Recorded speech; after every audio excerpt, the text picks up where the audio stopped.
નમસ્કાર બાળ મિત્રો, standard 7 English unit 7 degrees of comparison, તુલનાની કક્ષાઓ. તો તુલના એટલે શું ખબર છે ને? સરખામણી, તમારો ગુજરાતી વર્ડ છે બરાબર. તુલના એટલે સરખામણી, એટલે કે કઈ કઈ રીતે સરખામણી કરી શકીએ છીએ તેના વિશે આપણે આ ચેપ્ટરમાં સમજવાનું છે બરાબર. તો ચાલો આપણે સમજીએ. ગ્રામર બુકમાં પેજ નંબર 40 કાઢજો બધા. ગ્રામર બુકમાં page number 40.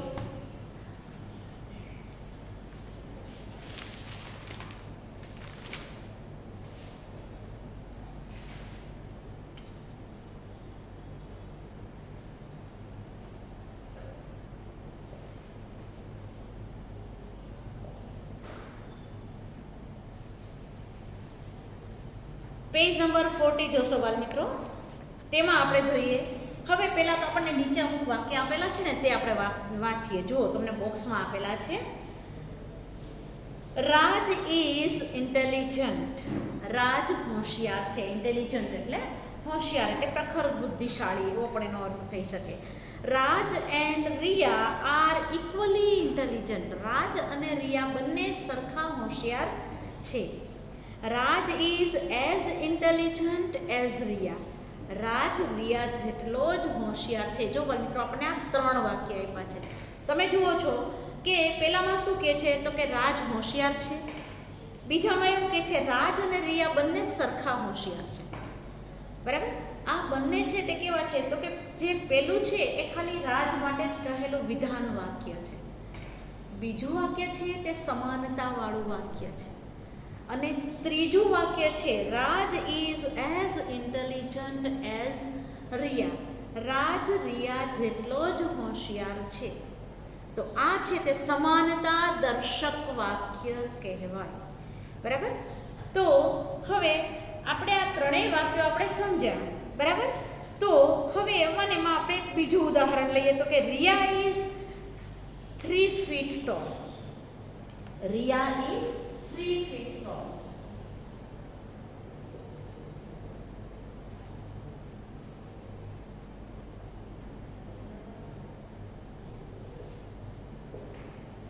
Riya is 3 feet tall.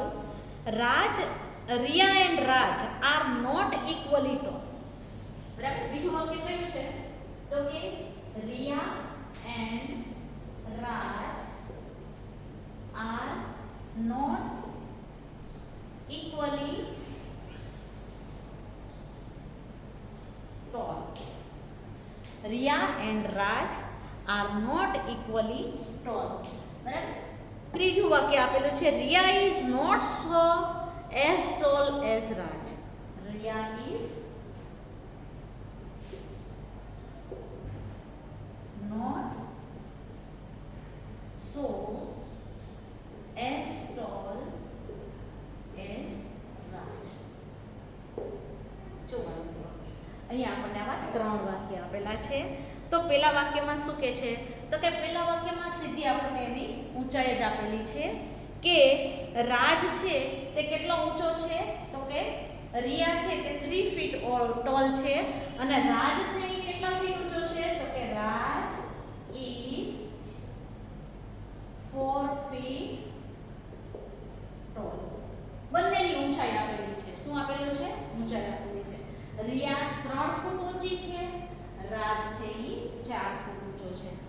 ના માટે કયું વાક્ય સાચું પડે? આપણે બેઉને સાથે લખીએ તો કે Riya and Raj are not equally tall. કે બંનેની ઊંચાઈ અલગ અલગ છે, એટલે આપણે કહી શકીએ રિયા અને રાજ બંને સરખા ઊંચા નથી બરાબર. પછી છે તો Riya is not so as tall as Raj. Riya છે તે રાજ જેટલી ઊંચી નથી બરાબર. અહીંયા છે તે આ બધા વાક્યો છે ને એ કયા છે? તો કે પોઝિટિવ ડિગ્રીના છે બરાબર. હવે આ પોઝિટિવ ડિગ્રીના છે તો એમાં હકાર અને નકાર બંને વાક્ય આપણે આવ્યા.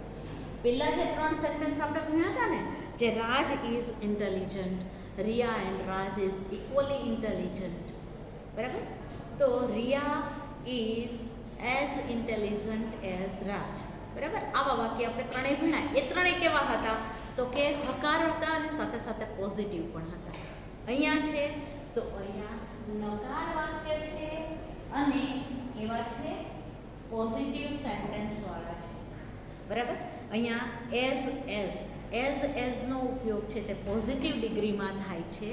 બરાબર. હવે આપણે સામાન્ય રીતે આપણે એવું જ વિચારતા હોય પોઝિટિવ એટલે તો કે હકાર, બી પ્લસ, બરાબર ને, એવું આપણે વિચારતા હોઈએ. સાચી વાત છે. પણ અહીંયા આપણે ડિગ્રીની વાત થાય છે, તુલનાની કક્ષાની વાત થાય છે, ત્યાં આપણે પોઝિટિવ ડિગ્રીમાં નકાર વાક્ય બનાવવાના પણ આવે છે. બરાબર. હવે જોઈએ કે આપણે ઉપરના આપેલા ઉદાહરણોમાં રાજ અને રિયાની ઊંચાઈ તથા એની હોશિયારીની આપણે વાત કરી અથવા તુલના કરી. આગળ દર્શાવ્યા પ્રમાણે આપણે કેટલીક રચનાઓ એવી પણ જોઈએ કે જેમાં એઝ અને નોટ સો એઝ અને ધેનવાળી અહીંયા આપણે વાક્ય રચનાઓ જોઈ. બરાબર. Riya is not so tall, not so tall as Raj, એ રીતે આવે છે અહીંયા. આવી વાક્ય રચનાઓ છે તે તુલનાની કક્ષાઓ દર્શાવે છે, જેને આપણે ડિગ્રીઝ ઓફ કમ્પેરિઝન એમ કહીએ છીએ. બરાબર. હવે અંગ્રેજીમાં આવી 3 રચનાઓ જોવા મળે છે. બરાબર. કઈ કઈ રચનાઓ જોવા મળે છે? તો કે પહેલી છે તે આપણે અહીંયા જોઈશું 3 કક્ષાઓ. બરાબર. તુલનાની કેટલી કક્ષાઓ છે? તો કે 3 કક્ષાઓ.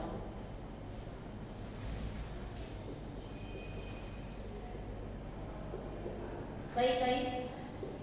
તો કે પહેલી છે તે પોઝિટિવ ડિગ્રી,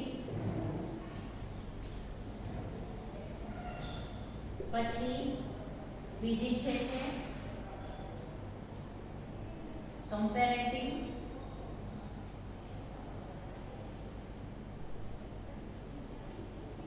અને ત્રીજી છે તે સુપરલેટિવ ડિગ્રી.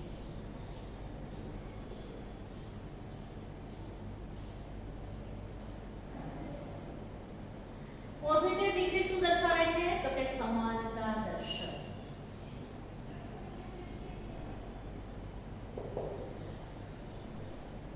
પછી કમ્પેરેટિવ ડિગ્રી તો કે અધિકતા દર્શાવે છે કોઈ પણ વસ્તુમાં.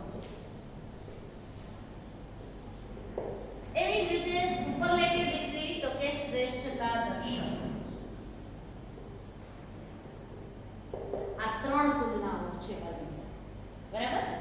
પોઝિટિવ ડિગ્રી એટલે કે સમાનતા દર્શાવે છે. બે વસ્તુ, બે વ્યક્તિ, બે પ્રાણી કે કોઈ પણ જે બે વસ્તુ હોય તેમાં કેટલી સમાનતા છે તે દર્શાવે છે. જો જ્યાં સરખાપણું આવે ને ત્યાં પોઝિટિવ ડિગ્રી આવે. બરાબર. આપણે અત્યારે ક્લાસ ચાલુ નથી, નહીંતર આ બધા ઉદાહરણ છે એ હું તમને અહીંયા ક્લાસમાં જ બતાવું છું. કારણ કે 2 છોકરાઓને અહીંયા ઊભા રાખું તો પછી એને જોવાનું કે ભાઈ એક છોકરામાં કેટલી વિશેષતા છે, કેટલી સરખામણી કરી શકીએ છીએ. તો આપણે પહેલાં તો તેમની ઊંચાઈ વિશે આપણે સરખામણી કરી શકીએ. માની લો કે મેં અહીંયા દ્રષ્ટિ અને આસ્થાને ઊભા રાખ્યા. બરાબર. તો આસ્થા કેવી છે? તો કે ઊંચી છે. દ્રષ્ટિ કેવી છે? તો કે નીચી છે. બરાબર. તો એના માટે આપણે જે સરખાપણું બીજું કયું છે? તો કે ભાઈ ઊંચું અને નીચું છે તો એ સરખાપણું નથી. તો આપણે શું કહેશું? તો અહીંયા પોઝિટિવ ડિગ્રીમાં જો આપણે વાક્ય બનાવવું હોય તો આપણે બનાવી શકીએ Drishti is not so tall as Aastha. Drishti છે તે આસ્થા જેટલી ઊંચી નથી. બરાબર. અહીંયા આપણે સરખામણી કરી પણ કેવી આવી? અહીંયા નકાર. પણ હા, દ્રષ્ટિનો અને આસ્થાનો જે ફેર રંગ છે એ સરખો છે. તો આપણે શું કહેશું? તો કહેશું દ્રષ્ટિ is as fair as Aastha. Drishti છે તે આસ્થા જેટલી જ ગોરા રંગની છે. બરાબર ને. તો અહીંયા શું થયું? હકાર પોઝિટિવ વાક્ય થયું. બરાબર. તો આ રીતે આપણે પોઝિટિવ ડિગ્રીની વાત થઈ. તો હવે આપણે જોઈએ કમ્પેરેટિવ ડિગ્રી. હવે આપણે અહીંયા દ્રષ્ટિને અને આસ્થાને આપણે ઊભા રાખ્યા છે તો આપણે અહીંયા જોયું કે ભાઈ દ્રષ્ટિ છે એ કેવી છે? નીચી છે આસ્થા કરતાં, અને આસ્થા છે તે દ્રષ્ટિ કરતાં ઊંચી છે. બરાબર. તો તમે જોયું કે પોઝિટિવ ડિગ્રીમાં શું આવે છે? તો કે એઝ અને એઝ. બીજું શું આવે? નોટ, સો અને એસ. આ છે તે પોઝિટિવ ડિગ્રીમાં આવે. હકાર વાક્યમાં આવે છે તે શું છે? એસ આવે છે અને નકારમાં આવે સો અને એસ આવે. નોટ, સો અને એસ આવે. તો હવે કમ્પેરેટિવ ડિગ્રીમાં આપણે શું આવશે? તો કે જે કઈ ક્રિયા વિશેષણ હશે એની પાછળ er અને પછી ક્રિયા વિશેષણ મૂક્યા પછી અહીંયા આવશે તે ધેન આવશે. ધેન નો સ્પેલિંગ ખાસ યાદ રાખજો, THAN. જો THEN મૂકી દીધું તો અર્થ ફરી જશે અને તમારું વાક્ય ખોટું પડશે. હા, સ્પેલિંગ બરાબર યાદ રાખવાના બાળ મિત્રો. તો તમે જુઓ છો કે અધિકતા દર્શકમાં આપણે જે કોઈ વિશેષણ આપેલું છે તેમાં આપણે અને પછી ધેન મૂકીએ. હવે માની લો કે આપણે આસ્થાનું અને પેલું દ્રષ્ટિનું આપણે વાક્ય મૂકીએ તો એની ઊંચાઈ વિશે આપણે જોઈએ તો કે Aastha is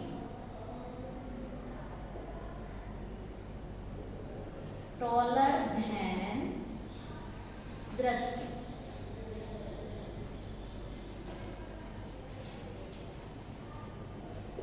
Aastha is taller than દ્રષ્ટિ. તમે જુઓ અહીંયા વિશેષણ કયું છે? tall. તો એની પાછળ આપણે શું લગાડ્યું? અને ધેન. જોયું બાળ મિત્રો? તો અહીંયા આવશે આસ્થા ઇઝ taller than દ્રષ્ટિ. તો આ કયું થયું? CD કમ્પેરેટિવ વાક્ય. બરાબર? તો આ હતું તે આપણે અને ધ્યાન મૂકી અને આપણે જે અધિકતા દર્શક વાક્ય બનાવીએ છીએ તે છે. બરાબર? હવે એમાં જ આપણે આગળ જોઈએ તો ઉપર દર્શાવેલી 3 પ્રકારની તુલનાની વાક્ય રચનામાં આપણે અહીં પ્રથમ 2 જ શીખવાની છે. આપણે 7મા ધોરણમાં 2 વાક્ય રચના આવે છે. તમે 8મામાં આવશો એટલે તમારે આ સુપરલેટિવ પણ ભણવાની થશે. સામાન્ય તમને સમજ આપી દઉં બાળ મિત્રો કે સુપરલેટિવમાં આપણે વાક્ય રચના કેવી રીતે બનાવી શકીએ. માની લો કે ભાઈ અહીંયા આપણે આસ્થા, દ્રષ્ટિ અને પેલી શું કહેવાય નામ એકાદું યાદ નથી આવતું, રિયા છે. ચલો, આસ્થા, દ્રષ્ટિ અને રિયા 3 છે. હવે ત્રણેયમાં આસ્થા ઊંચી છે તો આપણે શું કહેશું? ત્રણેયમાં આસ્થા ઊંચી છે તો આપણે કહેશું કે Aastha is the tallest of all girls. Aastha બધી જ છોકરીઓમાં સૌથી ઊંચી છે. તો અહીંયા શ્રેષ્ઠતા દર્શાવવા માટે શું આવશે? તો કે ધ તો પહેલા લાગશે, યાદ રાખજો. ધ પછી EST વાળું આપણે ત્યાં વિશેષણ મૂકવાનું છે. બરાબર?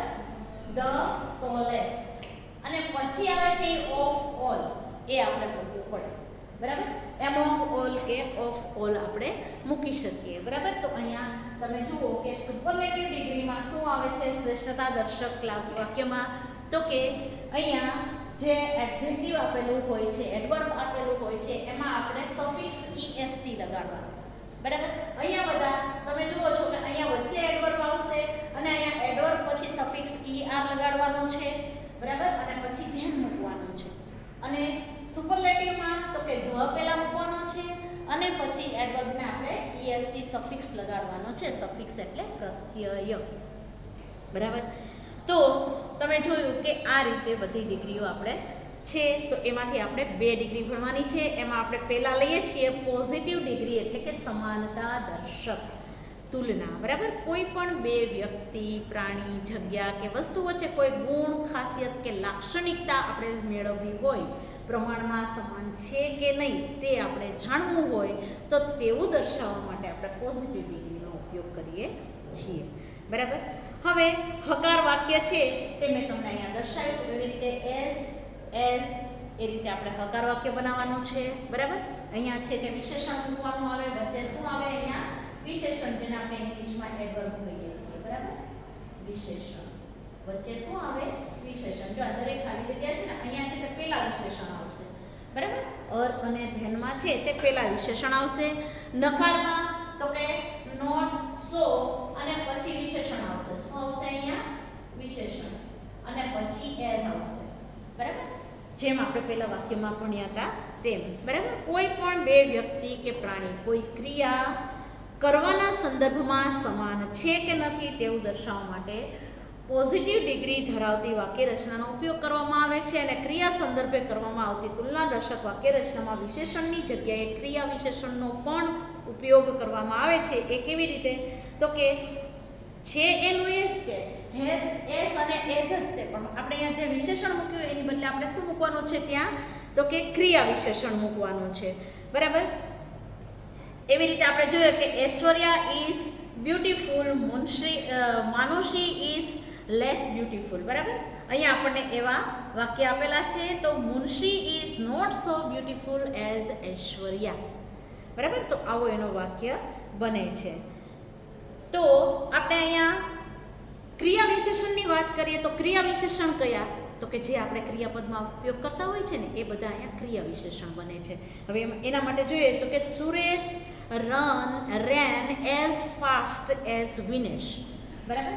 જેમ અહીંયા કેમ આ ક્રિયા વિશેષણ આ છે, તો અહીંયા આપણે જોઈએ કે સુરેશ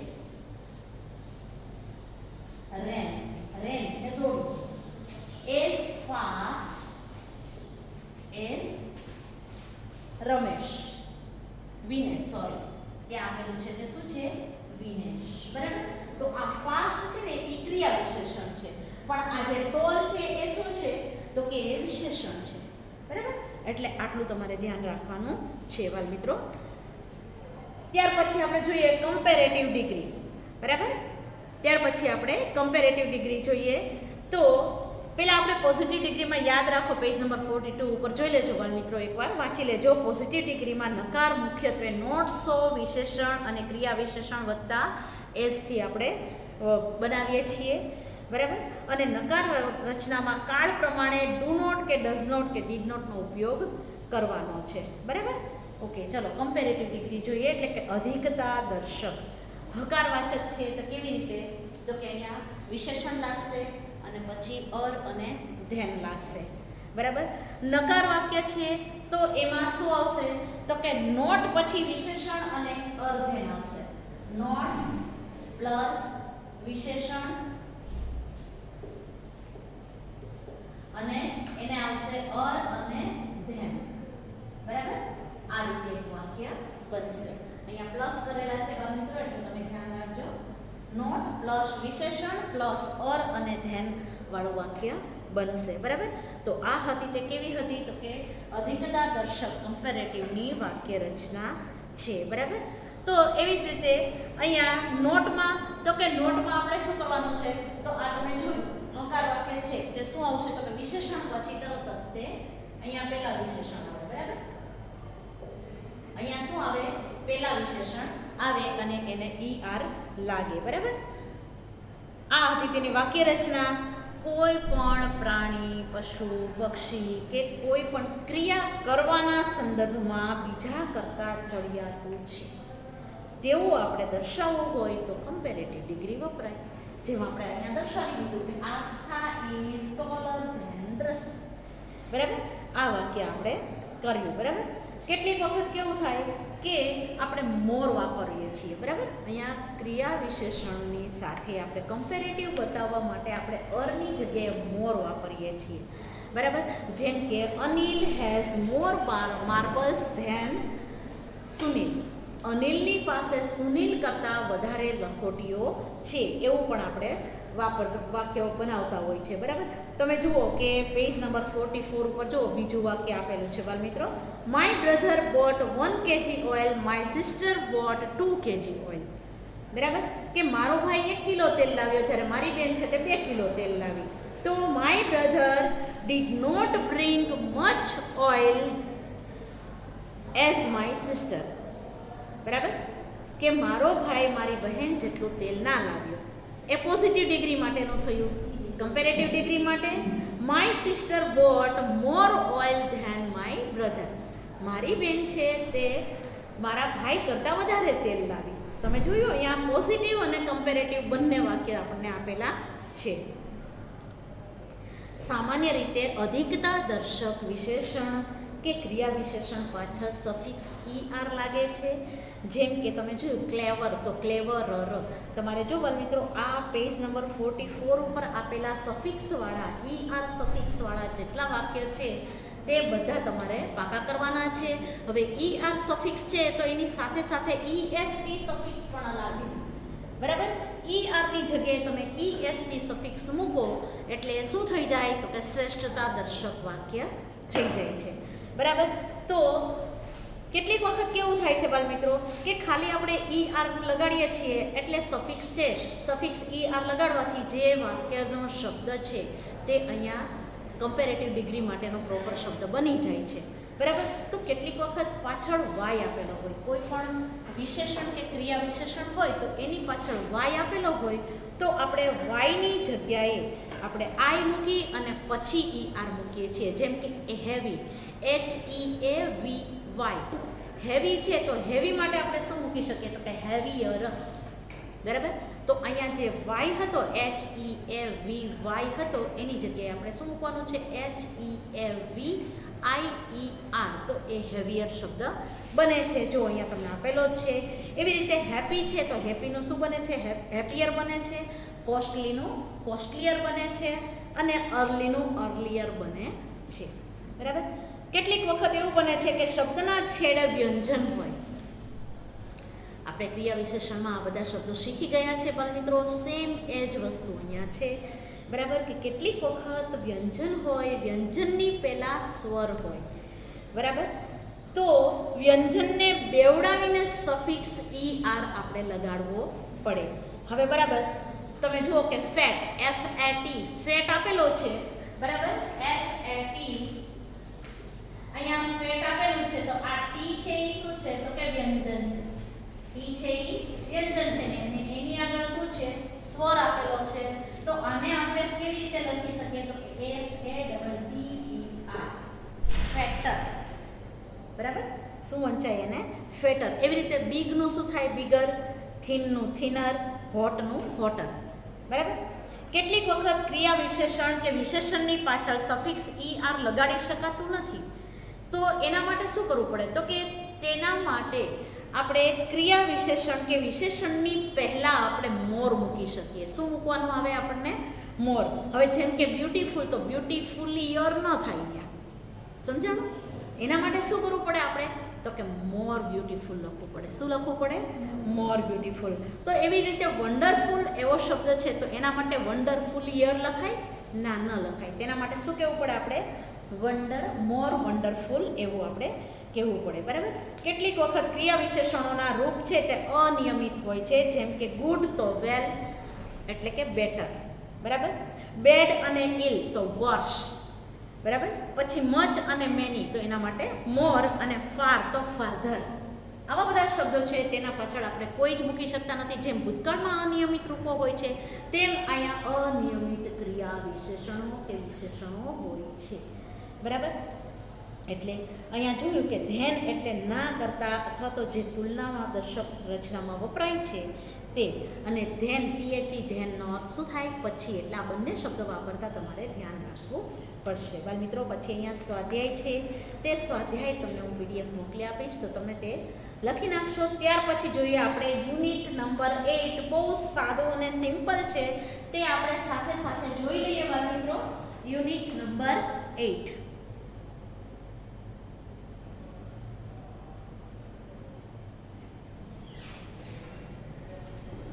યુનિટ 8 છે લેટ્સ અને લેટ.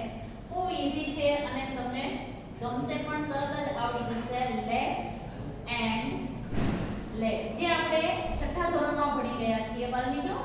Let's and let.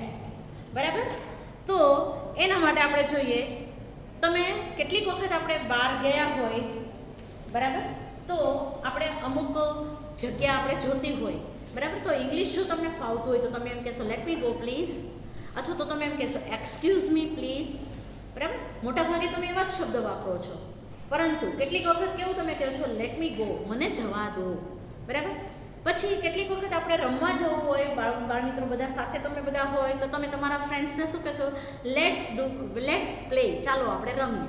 બરાબર, તો તમે જુઓ છો કે અહીંયા લેટ્સનો અર્થ શું થયો LET લેટ્સ. એ લેટ્સ છે એ કોનું છે ટૂંકો રૂપ છે તો કે લેટ અસ. લેટ અસ આ એનું ફૂલ ફોર્મ છે. લેટ અસ એટલે ચાલો આપણે. આનો અર્થ શું થાય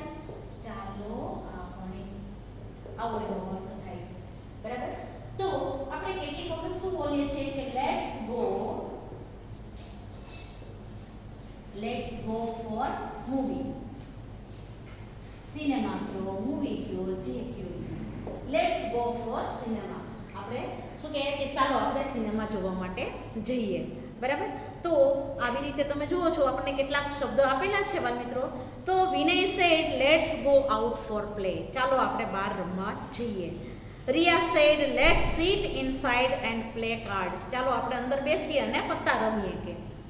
તો તમે જુઓ છો બાળ મિત્રો કે મોટા ભાગે આવા શબ્દ છે ને તે આપણે સંવાદ એટલે કે ડાયલોગ્સ બોલતા હોય ને ત્યારે વાપરવામાં આવે છે. બરાબર.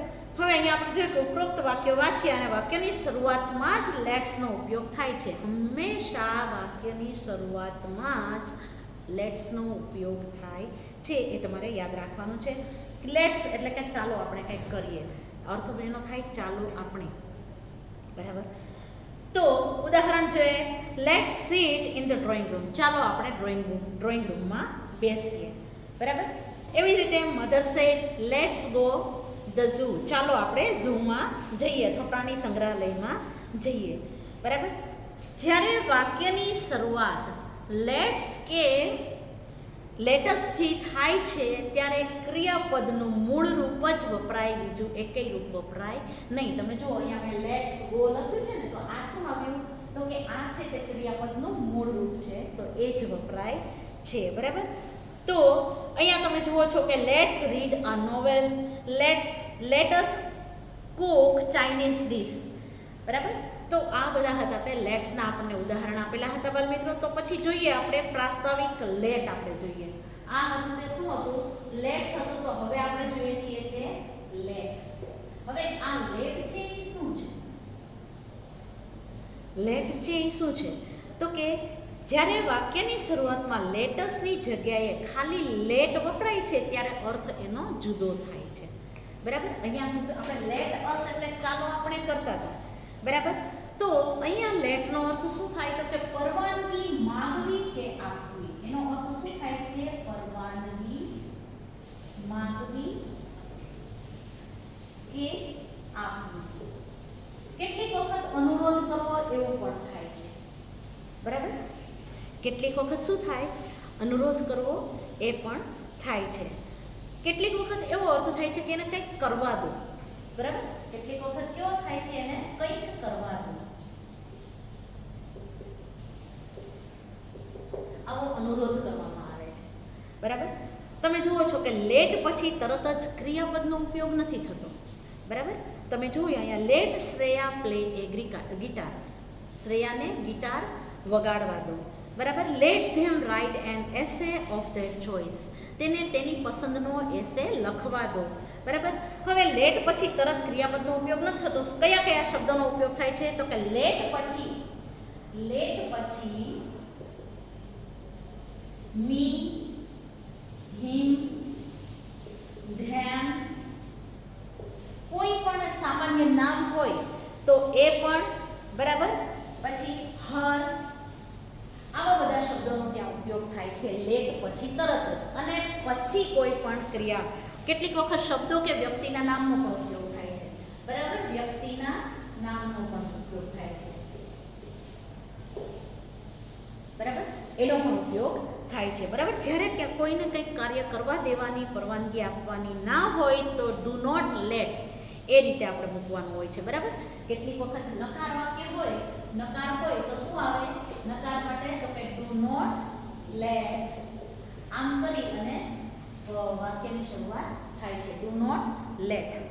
બરાબર. આ રીતે વાક્યની શરૂઆત થાય છે. તો અહીંયા તમે જોયું કે I am tired, let me sleep for some time. હું થાકી ગયો છું, મને થોડી વાર આરામ કરવા દો. બરાબર. તો તમે જોયું કે લેટસનું ટૂંકું સ્વરૂપ લેટ્સ થાય છે. લેટ પછી વપરાયેલ એસ છે તો વ્યક્તિનું માલિકી દર્શાવતું નથી. કંઈ ના કરવાનું સૂચન આપવાનું હોય તો લેટ્સ પછી નોટ મૂકવામાં આવે છે. અને let's not cut the tree, આ છે તેનું ઉદાહરણ છે કે તેમને વૃક્ષો કાપવા જોઈએ. ચાલો આપણે વૃક્ષો કાપવા જોઈએ નહીં. બરાબર. તમે જોયું બાળ મિત્રો કે લેટ માટેના ઉદાહરણ આપણે જોઈએ તો કે late him do this work.